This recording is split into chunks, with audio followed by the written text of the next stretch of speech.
Hello, everyone, and welcome back to Good Night Qatar for this match day number 7. We saved the best for last, didn't we? A thrilling clash of the Americas. Plenty to digest, especially speaking about Lionel Messi. We'll also, of course, touch on Canada v. Croatia tomorrow. It's going to be a busy hour, so I hope you're settled in. Glad to be joined by my co-hosts today. Once again, Gareth Wheeler, Jordan Wilson, Oliver Platt. But we have to go first to Lusail Stadium, to a man that I am incredibly envious of in this moment, Kristian Jack, on hand to see Argentina 2, Mexico 0. 3 hours now for Mexico without a goal in this tournament, but that is not what we have to talk about. Lionel Messi tying Diego Maradona. We saw the tribute he had to him nearly 2 years on from his passing, and a special goal, maybe pipped by the youngster Enzo Fernandez in the 87th minute with another. KJ, over to you. Walk us through what it was like to see Lionel Messi again in person and just the special atmosphere I'm sure it was in front of nearly 88,000 people. Yeah, they're still in here, many of them as well. The atmosphere was unlike any other game I've been to, and the atmospheres have been terrific over the last few games, but Argentina have traveled probably amongst most of the fans. Mexico, very loud, traveled a lot as well. And I don't think for an hour the game really matched the atmosphere. I thought it was quite poor, a disjointed game, lots of fouls, and really suited the Mexicans. But it just needed one moment. It just needed one moment, and Messi just needed one extra second to have that second touch, and then for him to score that goal.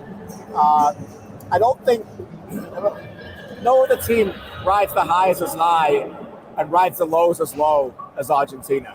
You know, it's unbelievable, right? They get crushed, you know, in the media. They get crushed mentally and drained after a narrow 2-1 loss to Saudi Arabia where they had 3 goals disallowed. The whole world's collapsing around them. And then they play for an hour the same way. They weren't very good. And then suddenly Messi scores that goal, and for the last half an hour of the game, they look like the team that could win the World Cup. That, in one moment, changes everything. And that's why the goal is so iconic. He's tied Maradona, 8 goals. He's tied Maradona for 21. I was there for his first goal in the World Cup and his first game in Germany. And to be here again is very, very special. But I think Jordan, above everything else, he could just see the relief. I could feel the relief about Messi when he runs off. They knew it did win the game. And subsequently now they've got the momentum and suddenly they can win a World Cup again. Time and time again, Messi shows that he's marvelous, that he's magnificent, and that he's still the magician. The alliteration. This is probably the only time in the game. You like it, guys? I found 3 adjectives to describe Messi with the M, and I was proud of myself. But this is the first time in the game where he had a little bit of space. He squeezes out a shot. Like only Messi could do something like that. And the team looks for him to do it. You have 60 minutes. I agree with you, KJ. 60 minutes where they look lackluster. I thought it could be done for Argentina, just off the fact that Mexico is outworking them, pressing them.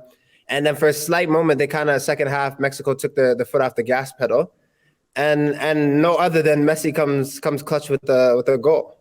I want to go to Ollie, and I want to get your thoughts on Argentina as well as Messi as well here. Like KJ laid out, from disaster in Argentina from the first match to an incredible victory with Messi being the hero to score the match winner. A, the reflection on the performance, but B, how does this change, if at all, your opinion on what Argentina can do in this tournament? Well, I didn't think they played very well, to be honest with you. Certainly, it got a lot better after Messi scored. But for a long part of that game, it seemed like, the book was kind of out on Argentina, which is just congest the central spaces, make them beat you on the wings, and they don't seem to have much answer to that, right? And Messi, I thought, was struggling to find space, struggling to find those moments. I do think, and this makes what happened even more remarkable, you can see in moments with Messi where, when he plays a little 1-2 and he pushes the ball out and goes off on a dribble, he's not as quick as he was, right? He's just a little bit slower. And so to then have all of that, have the team not playing particularly well, the pressure that KJ talked about, the weight that is on this guy's shoulders, and then to still produce a moment like that, like the goal is technical perfection. It's a perfect first touch and a perfect finish, and it had to be to go in.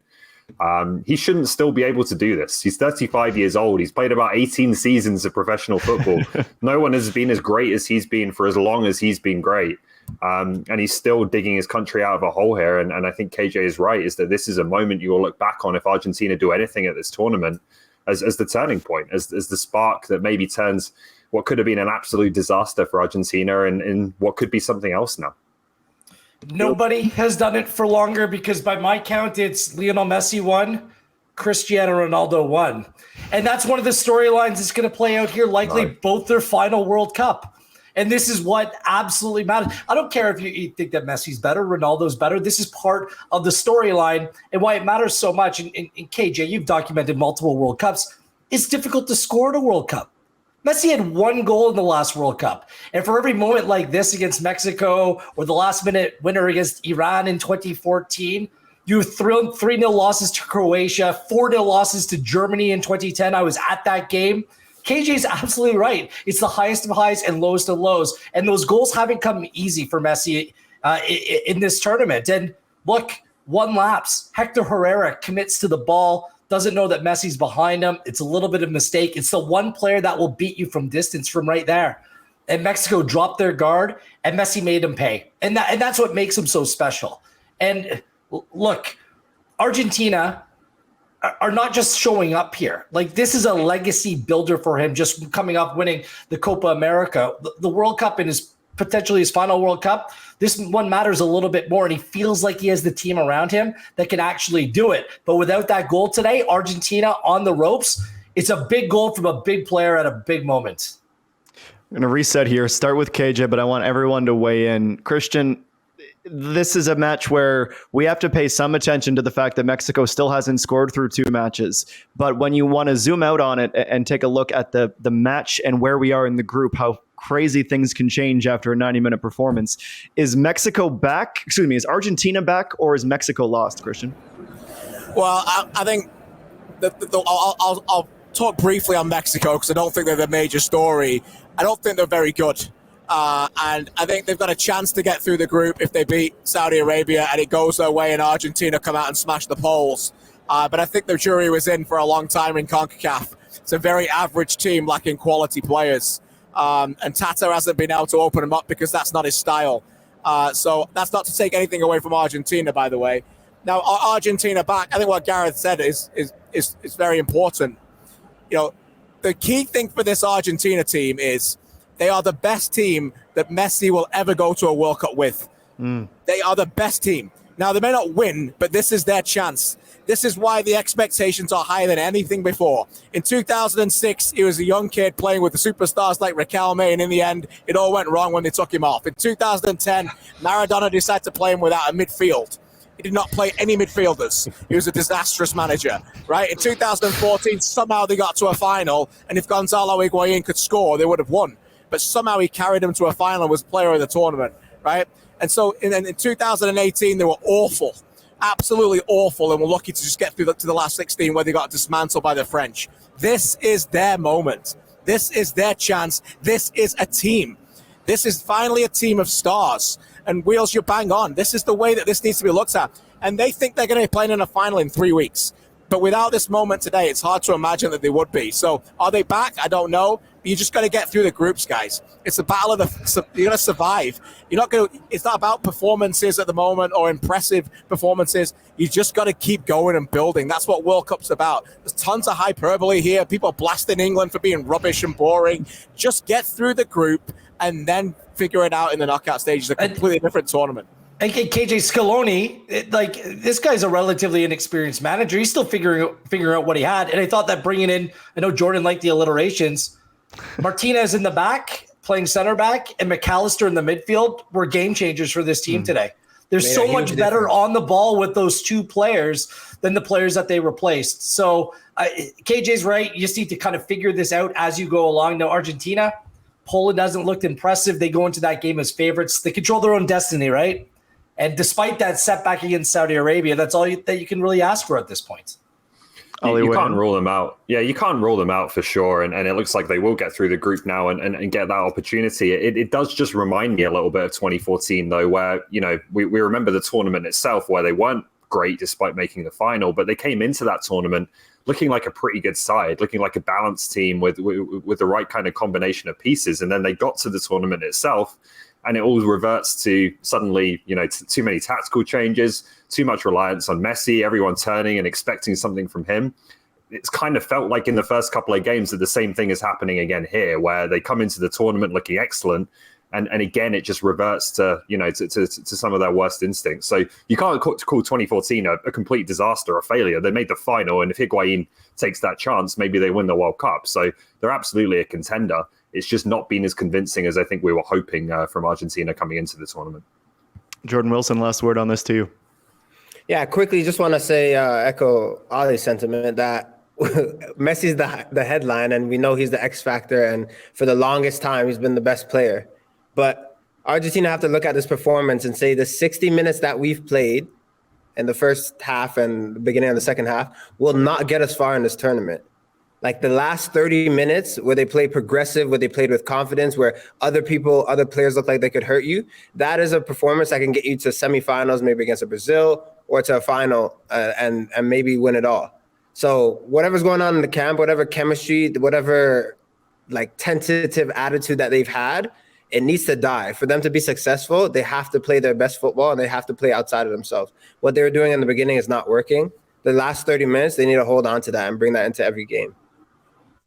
To turn the page on Group C for today, 2 matches down. Here is how the standings in that group look. Poland, a win and a draw, 4 points. Argentina, a win and a loss, 3 points. Same for Saudi Arabia. Mexico, no wins, a draw, and a loss. They need to win their final match. That would take them to 4. They need Poland to beat Argentina. That is the path for Mexico, but there is still plenty to be discussed in that group. Also plenty to be discussed in Canada's groups. John Herdman being photoshopped, recanting some, backing up in other ways, but also a match to be played, and that's what's important. When we come back on Good Night Qatar, we dive a little bit deeper into Group F before a massive day where we will really understand the lay of the land. That's coming up next here on One Side.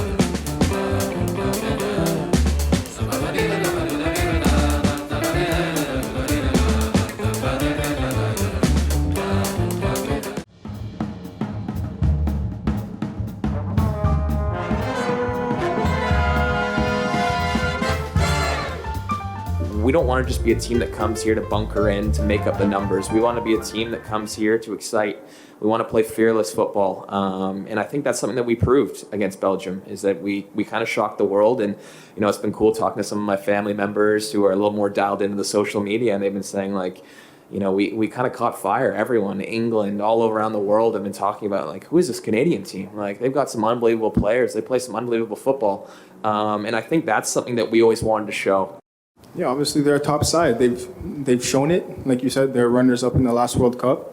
So I think everyone here respects them. We know they're a very top side.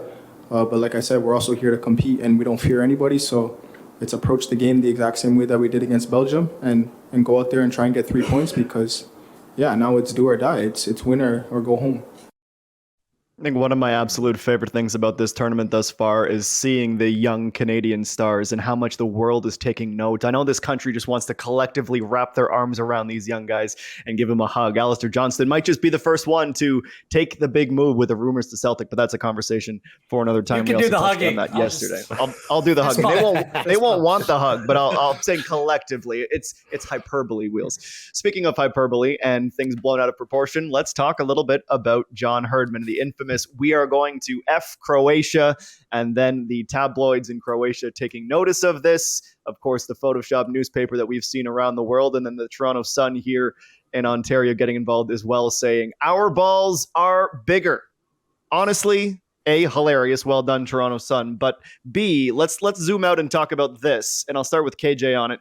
Do you think, Kristian, all of this is a galvanizing moment for the Canadians, or is it causing more distraction than it's worth? Or C, the players really don't care? I'll go with C, players don't really care. But I do think it's a missed opportunity for everybody else to tell proper stories. There's been many of us who've been in this game, in this country for a very long time. And to see a headline and that amount of column inches given to a ridiculous headline around a game, and just think about how much valuable that could have been if it was put in a proper direction. That's what I would say. I thought it was disrespectful, a headline. I just thought we should be way better than that as a country, and to place that the way that is, and to question the size of the balls of Croatia, by the way, of any country you want to check on. it's them. Do we need to give the sub editor a history lesson in the Balkans and what these players have been through in the civil wars that they've been through? It's absolutely disgusting, in my opinion. But no, to answer your question, when it comes to the players, Adam, I don't think that it affects them one bit. I do think that Croatia, based on what even Perisic and the Croatians have said in the press conferences, that they are willing to go after this Canadian team and they can't wait to play. So I think it's certainly fired them up.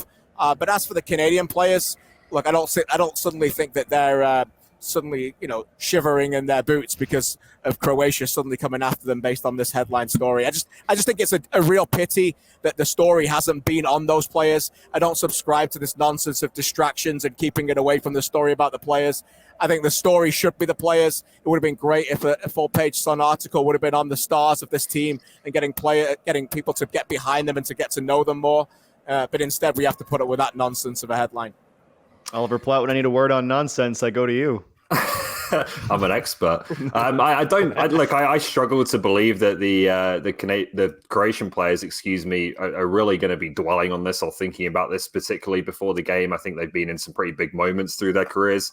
If it gives the Canadian players a little bit of extra juice, adds a bit of extra spice to the game, I think that's probably useful for Canada. I think the more high tempo, the more chaotic this game is, probably the better for the Canadians than a slow, controlled game that Croatia wants to play. So if it adds that little bit extra edge to their mentality, then great. Personally, I don't care anymore. Like I'm getting bored of this storyline, to be honest with you. We've discussed it to death. I do agree with KJ that there's plenty of other good things to talk about in this game, and that's where my focus is now. This is going to be a brilliant game, I think. We've seen what the Canadians can do on this kind of stage against a top-class team in Belgium. Now I want to see them do it again, and I think do it differently. They will have to do it differently against a very good Croatia team that needs a result as well. So this is a fantastic game. These things are part of a World Cup. We've covered it. We've had some fun with it. Now let's talk about the football, because this is going to be a real matchup to enjoy tomorrow. Gareth Wheeler. Dalic, when the group was announced, his first quote was, "At first glance, the group is not too tough." And now there's all this focus on this Canadian team and this conversation about respect. I'm a little bit perplexed by the inferiority complex because they are World Cup finalists from last time around. And it's very weird that the big dog, like the established country with resources, history, better players, they're the one that's being disrespected by the little team. Because usually it's the big team disrespecting the little guy, saying, they're a pub side or a Sunday morning team out there. So things are really like being flipped on its head here. I will say this: what's interesting is the practical version about this. How does this affect anything that's going to play out on the field? And I'm not sure. I'm not sure what the answer is. Are the Croatians really going to come out to leave their mark, get stuck in a little bit more, to deliver a message to the Canadians? If they do, I actually think that plays into Canada's hands. Croatia's the favorite in this game.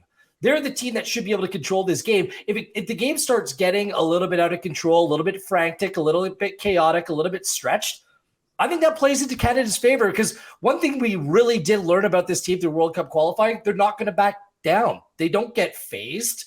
If you want to make it a fight, they're fine with it. If you want to, make it a track meet, they're fine with that too. So that's what it's going to be about on the field. I just find that this Canadian team, they are what they say they are. They're fearless. So I don't think they'll be affected by all of this. And if Perisic, I even have a hard time. All these players with over 100 caps and won Champions League and gone deep in World Cup, why do they care? I have a hard time thinking that any of this is going to translate onto the field whatsoever. I feel like it's just off-field banter. Some like KJ won't like it. Other people that maybe aren't invested into the game will rally around this.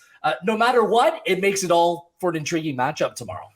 I'll give one word to Jordan before we move on. I will say it is hilarious to me to hear the coach reminding everyone that they were World Cup finalists. I think inferiority complex is a good word. If you're that proud, show it on the field, and I guess we don't have to wait much longer. But Jordan, as a professional footballer amongst us, distraction or galvanizing, or neither? I think in the beginning, Herdman said it, and it was to galvanize his group. I think the media and everyone else has paid way too much attention to male genitalia, and I don't like talking about it that much. I feel like it was okay in the beginning, But it shouldn't be going on for dodging 72 hours. We're talking about size and all this other stuff that doesn't really matter. Now, look, what sticks out to me is what Buchanan said. He says, we don't fear anyone. So regardless of what happened the last match, regardless of what happened in the press, this is a Canadian team saying we want to go out. I agree with Wheels. Croatia, you go out in a boxing match or want to play a physical game with Canada.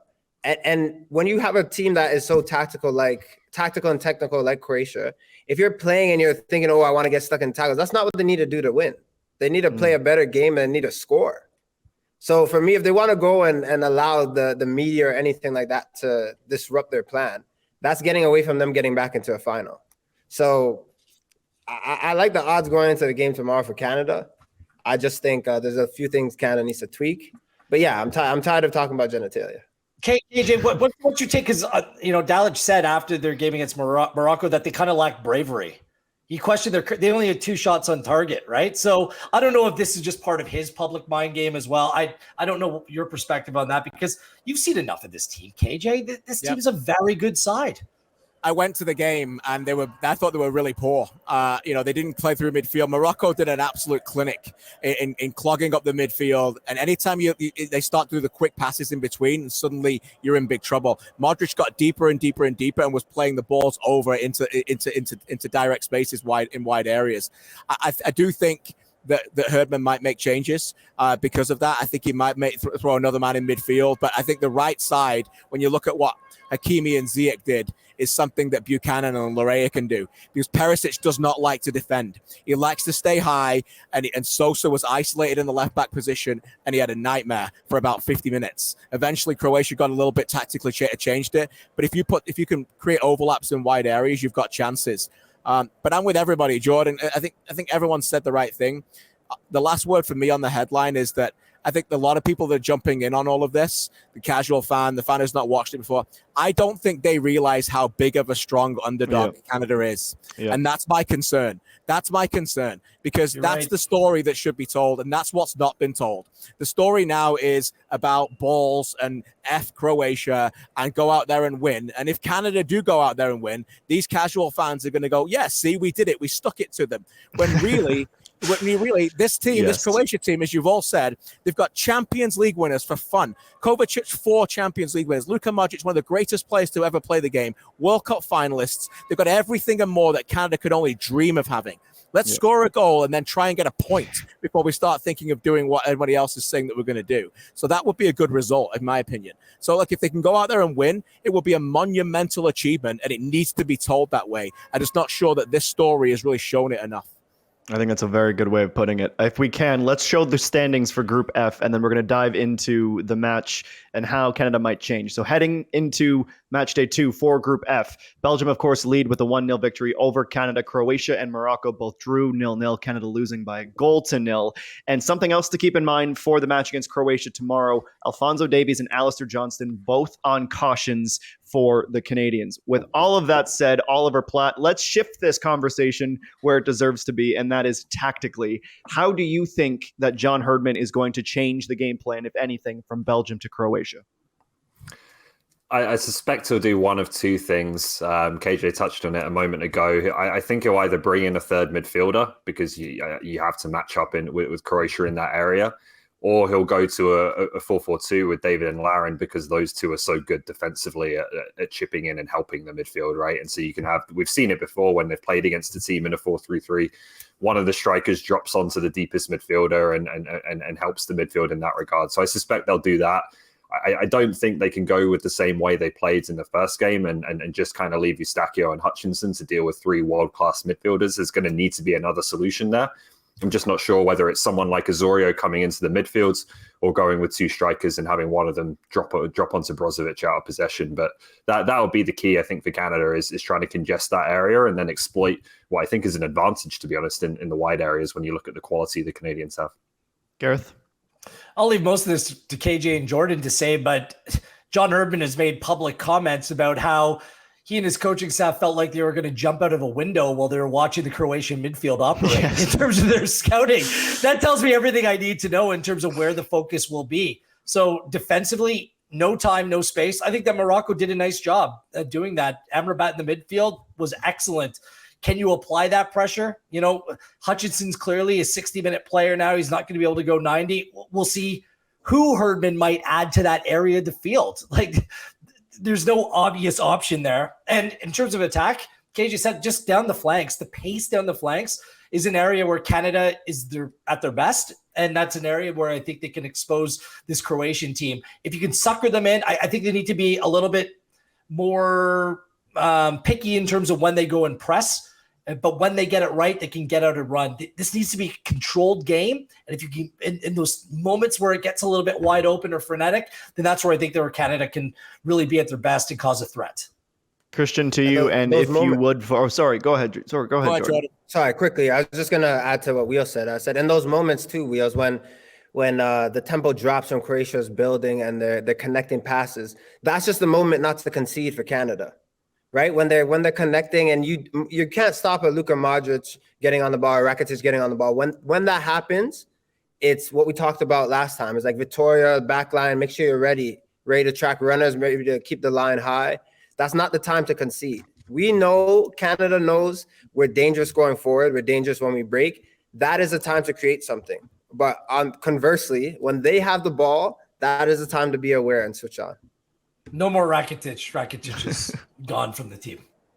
Rakitic, holy smokes, bro. Sorry, guys. KJ, Jordan sort of read my mind into where I wanted to go with this. So obviously a chance for you to speak to the game plan, but also what's your one big reason why you think Canada can take points off of Croatia tomorrow? Well, because they're always the same version of themselves. They never let moments change who they are. And I think as much as we're talking about changes and defensively what they're going to do, I do think that they're still, they're not going to play 10 men behind the ball, guys, and just, and hope for 30%, possession and then dominate that way. Like it's going to be difficult to get the ball from them, but they've got to be effective when they do. So it'd be interesting to see how many changes they make. I do think Jonathan David's defensive capabilities can allow them to really maybe not play an extra midfielder. Maybe he drops in a little bit more, and then you play two attacking fast players, whether that be a Buchanan and Davies beyond. Maybe Sam Adekubi comes in, or maybe you play Larea on the left-hand side. And then the other thing, the other change I would think that could potentially happen here is I think Sam Piette could play instead of Atiba Hutchinson. I know that Atiba has not played a lot of minutes lately. And if I want Atiba on the pitch delivering what he can deliver, I think I want him in the last 30 minutes. He started to really tire after about 45, 50 minutes the other night. Piette didn't get a moment. And John Herdman has said this before with players. Sometimes he's given little clues. He doesn't play them in a game because he says, this is your mission. This is your moment for this game. And I wonder whether Piette has been given that kind of ultimatum and said, you go out there and deliver. So just a couple of things to think about. I know it would be a big ask. And a big, maybe a brave thing to do. But Atiba Hutchinson physically to play again against this Croatia team could also be a challenge. I mean, Atiba could do it, but I just think that might be potentially something they're thinking of. KJ, I was thinking the exact same thing when Piette didn't come on last game, because I understand that you were pushing for a goal but they changed their shape, and Piette could have sat in, and you could have maybe brought on something else. I just. That kind of struck a chord with me, because you're right. He says this player is this mission, and this will be planned out weeks in advance, right? So it's not a surprise. I think it's a good shout. Yeah, you want a bulldog or a bulldozer in midfield against a team like Croatia. Sami Piette definitely is that profile. Oliver Platt, your one big reason why you think Canada can take some points off the Croatians?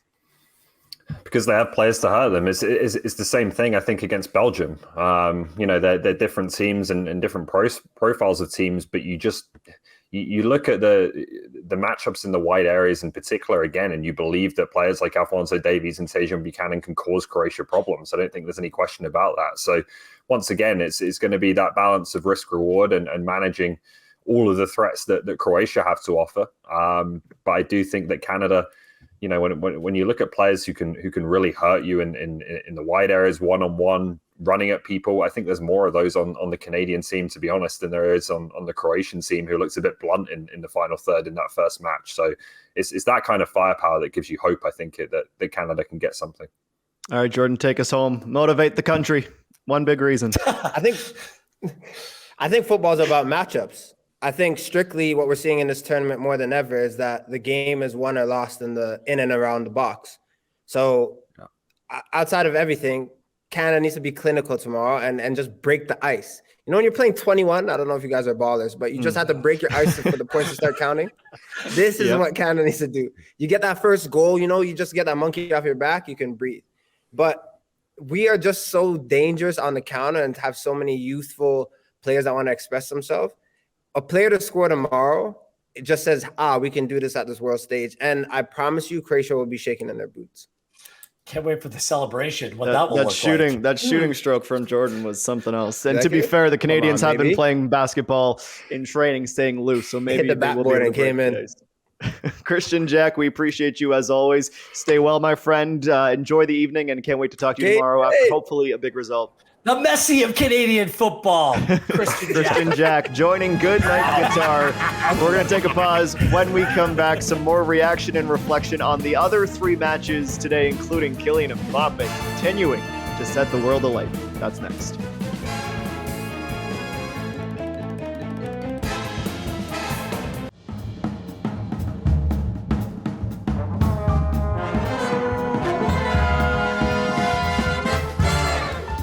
Welcome back to Good Night Qatar, continuing to look back on match day 7 with Jordan Wilson, Oliver Platt, and Gareth Wheeler. I'm Adam Jenkins. Thanks for joining us.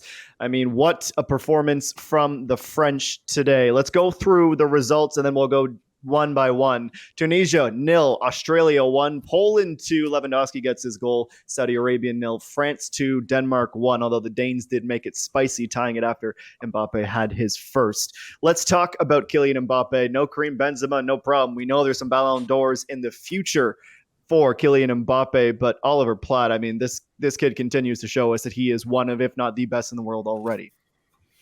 Well, I think he is the best in the world, and I know that's a bit of a strange thing to say after we've just watched what Messi's done. But I love Messi. I think he's the greatest of all time, in my opinion. But right now at this tournament, the best player is Kylian Mbappe. He's the one guy, I think, in the world, along with Haaland, who obviously, unfortunately, isn't here at this World Cup, where you just look at them and if they get a bit of space, if they get in a decent situation on the pitch, I'm just not sure there's anything anyone can do about it in terms of your ability to stop him hurting you. So he was special again today. This French team is going to be really interesting to follow. They've got over that initial hurdle of not completely collapsing as reigning champions. Now I think we find out, can they continue to play like this with what I think is quite an attacking setup as far as Didier Deschamps is concerned, or do they revert a little bit to what we saw in 2018 when they were much more cautious, add the extra midfielder in there and shut it down a little bit going into the knockout stage? It'll be interesting to see. I've loved Griezmann personally in that midfield role, or playing like between an 8 and a 10 is something completely different for him, and I think he's been outstanding. So I'd love to see them continue just like that, but I suspect they might get a little bit more pragmatic in the knockout stage. Gareth, your thoughts on the French?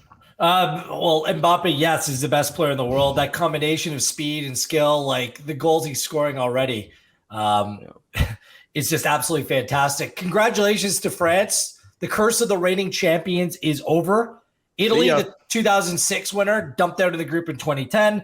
Spain, 2010, 2014, didn't get out of the group. Germany, 2014, 2018. So finally, that bizarre random jinx has been broken.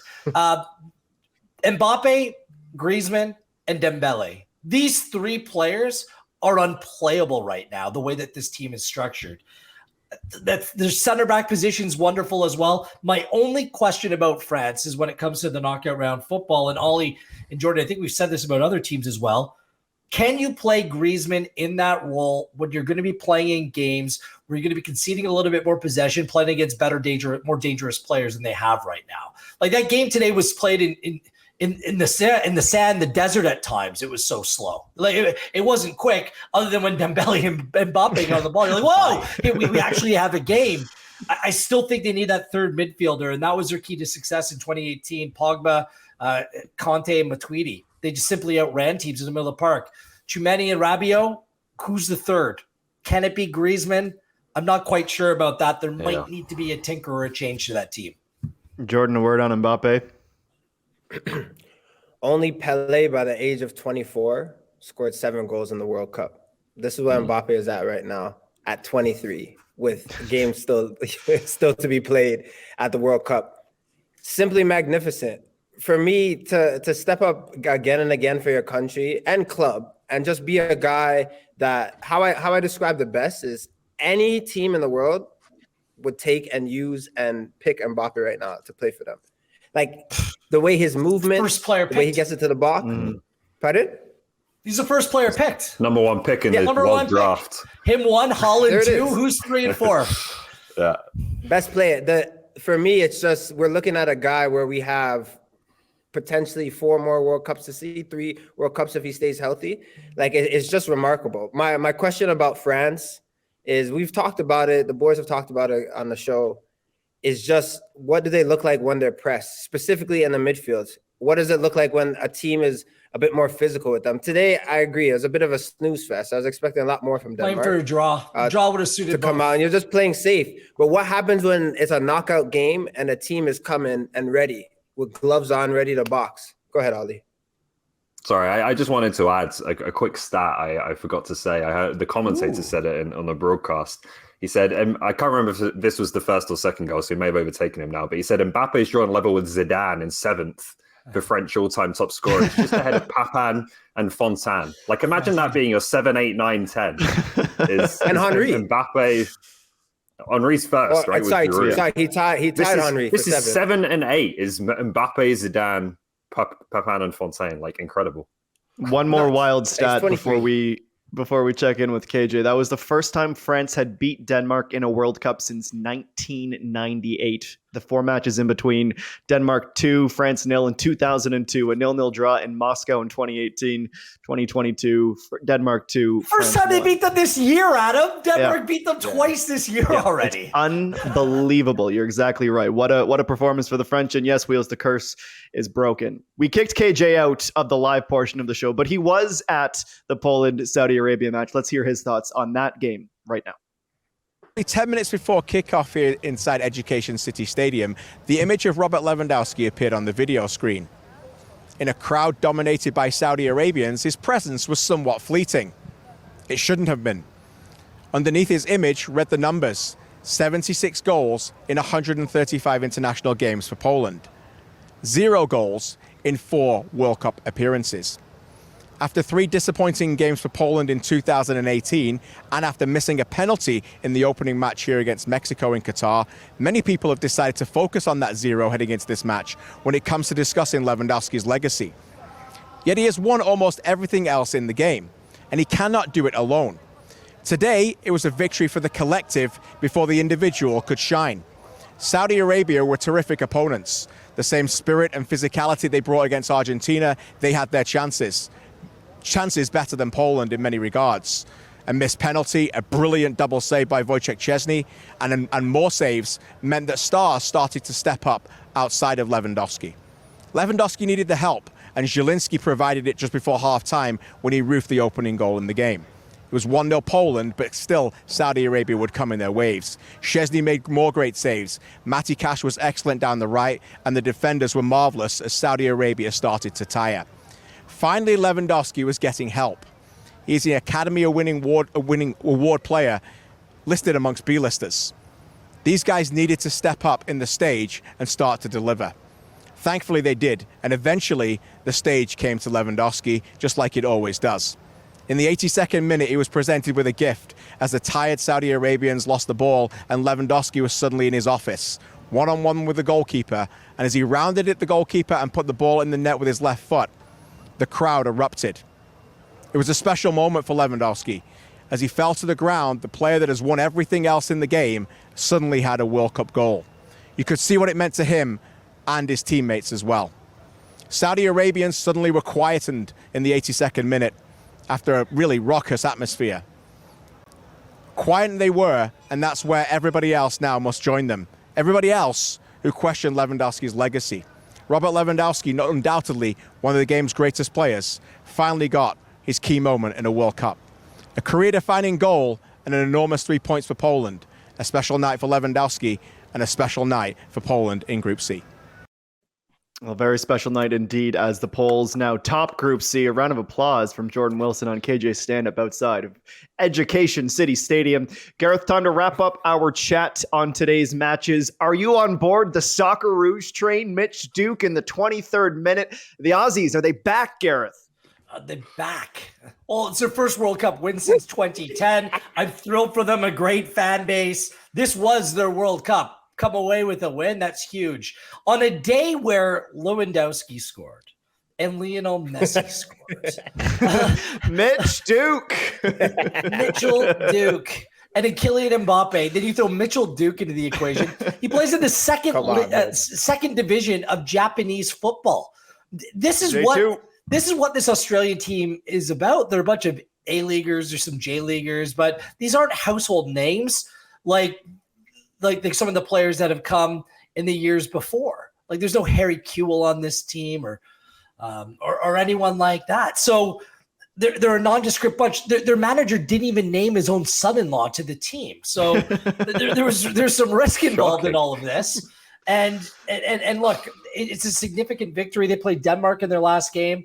I'm giving them next to no chance to move on, but you go home with a World Cup win. That's just about all you can ask for if you're Australia. There's some risk involved in all of this. What risk? Family disruption. Awkward Christmas dinner. It's the holiday season upcoming, Ollie. Shout out to Australia's Mitch Duke. going through. The Aussies with one match to play sit second. If they get a result out of the Danes' goal differential, you never know. You never know. Just saying, there's a chance for the Socceroos. Okay, that's it for match day 7. We got to take another quick break, but when we come back, plenty more to talk about. Japan, Costa Rica tomorrow, Germany and Spain, and then, of course, Belgium and Morocco as well. Stay with us here on Good Night Qatar. Good morning.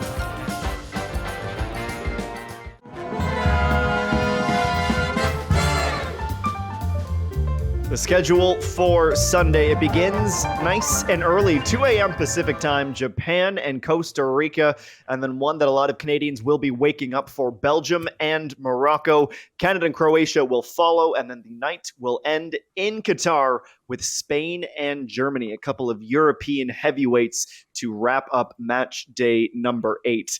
Let's quickly talk big picture, Morocco and Belgium. I'll give the first word to you, Jordan Wilson. Like, it was a 0-0 draw against Croatia for them in that first match, which was a pleasant surprise. Maybe not surprise, but it was a pleasant result for a lot of Moroccan fans. Do you think they can replicate it? I think so. I think in this area specifically, it could be Belgium's kryptonite for Morocco. It's just the way that they pressed, the way that they made things very hard for Croatia to attack. I think if you're going into this game, obviously you can't come with the same. They're not going to be the same squad. They have a couple of injuries as well. But if they can apply that pressure to, I would say, a slow tempo Croatia, the sky's the limit for this team. They could definitely run them on the day. Oliver Platt, Belgium, they advance out of the group with a victory. What do you make of the team? What do you make of their chances to do just that? Well, that's the big question in this game for me is what are Belgium? Taking nothing away from Canada's performance, which was exceptional, but they looked very, very ordinary in that first game. And there's not really a ton of positive messages coming out of this group. There was an interview with Kevin De Bruyne, which I think was done before the tournament, so not necessarily a reaction to the first game.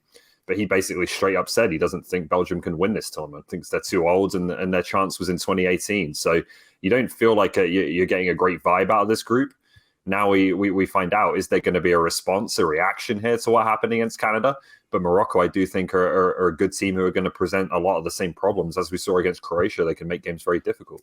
I'm going to predict a reaction. Belgium with a win tomorrow will set a tournament record with 9 straight wins in the group stage. Doesn't have to be pretty, can be pragmatic. And if they're old, Roberto Martinez has the option of turning to younger players in the side. He doesn't have to play all of his older players with the most experience. And I think that he does play some of the younger players. You'll see this team come to life a little bit. Certainly Kevin De Bruyne won't be as poor as he was against Canada. For Belgium, I'm just concerned 3 things. The fitness of Ziyech, the fitness of Mazraoui, and also we saw Tunisia, their levels drop from game 1 to game 2. They had very similar support in the crowd, Morocco, in their first game. Can they sustain the performance and the effort that they put into their opening match against Croatia? We'll see. I think Belgium should be considered a significant favorite ahead of this match.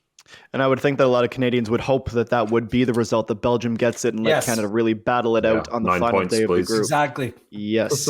Let's chat about Spain, because we didn't really get the chance to talk about them this day that they blew Costa Rica out of the water by 7-0 because the Canadians made their debut. Ollie, when you think about an encore performance for this side with a lot of young stars, what do you think they're going to do with the Germans? Yeah, this is going to be a great game, I think. Germany, obviously, again, we talk about reaction. Germany need one. They need to show some character, some leadership here that's coming into question, I think, with this group. There were elements of Germany's performance I liked in that first game. I thought the left-hand side combinations they had were excellent at times, with Raum, with Musiala, Gundogan operating down that left-hand side. The right side, I thought, was completely barren in comparison. So they've got some things to work out, and they have to do it against the Spain team, which is just like a really pure encapsulation, I think, of the stereotypical Spain team, right? They're going to dominate the ball. It's going to be lots of short passes in tight spaces, and they can get on top of you and completely control games if you let them. So interested to see how Germany respond, and also interested to see how this Spain team that is built so much in that image without any kind of, allowances for maybe a bit more physicality or a bit more directness. How does that stack up against a stronger opponent than Costa Rica? Jordan, if Spain get their win and Japan and Croatia draw, Germany's out. What do you make of their chances tomorrow? It's make or break for them. I think they could do it, but obviously the biggest thing that they need to be aware of is defensively. I think if Japan kind of squeak 2 goals within, I think, 10 minutes against them just by them falling asleep, they can't afford to do that against Spain. Spain will pump them 4 or 5 if they play the same way. So whatever frailties they have in the back and protecting in the midfield, they have to figure out, because this Spain team is young, hungry. They have guys who are playing at such a high level right now, especially with Pedri and Gavi. So if they don't sort it out and really go for it tomorrow, that's the exit of the tournament. Yeah, this is a difficult game for Spain because the first game was too easy. I take nothing from that, and this is going to be a hungry German side. The embarrassment of potentially going out of the group stage back-to-back tournaments, this is something that just doesn't happen in German football. Both teams have the same weakness. Their back line. Both are weak defensively. I question Spain's center backs.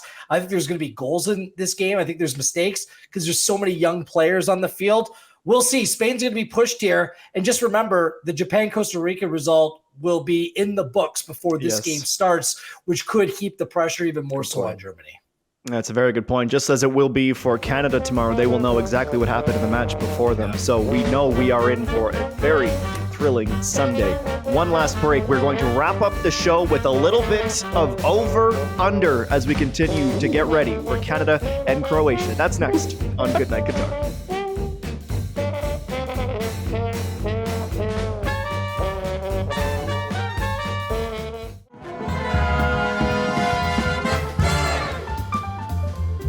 Only a few minutes remain before we say goodnight, Qatar. So we're going to play a quick game that we like to call, and well, everyone likes to call, over-under. I give the guys an over-under line. They tell me if it's going to be higher or lower than the line I give them. Let's start with Jordan Wilson. Over or under 1.5 goals for Canada against the Croatians? Under. We win 1-0. Jordan Wilson with the miming. Oliver Platt. I'm going over. I think Canada can hurt this Croatian team. I don't know if they'll win with more than 1.5 goals, but I think they'll score more than 1.5 goals. Yeah. Come on, My Ollie. Confidence. Gareth? Picking under sucks. Generally, as a gambler, you win more when you pick the under, but I'm going to be brave like my boy Oliver Platt, and we're going to go with the over. Yes. We teed this up a little bit in the KJ chat about Canada, where we talked about Atiba Hutchinson. So now I will ask you guys point blank, over under 60 minutes for Atiba versus Croatia. Let's go to Gareth first.